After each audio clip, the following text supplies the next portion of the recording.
বেজু কি করছিস? বুঝলাম এই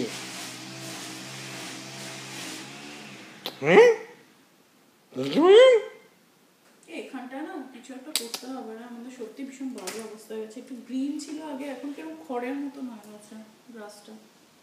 হয়ে যাবে, ওটা একটু রোদ পাইনি না, বেশি হয়েছিল বলে। রোদ পেলেই ওটা ঠিক হয়ে যাবে।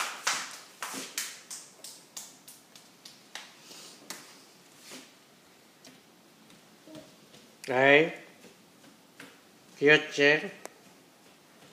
ভেজুরাম এবার থেকে ওকে বাইরে ছেড়ে দেবো,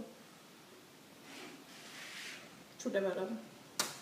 এখানটা কিছু একটা থাকলে ভালো হতো। এখানে একটা কিছু দোলনা ফোলনা থাকলে বা ওর নিজের একটা ডল হাউস টাইপের কিছু একটা থাকলে। এই জায়গাটা ভীষণ হাওয়া আছে, রোদ থাকলে ঠিক আছে।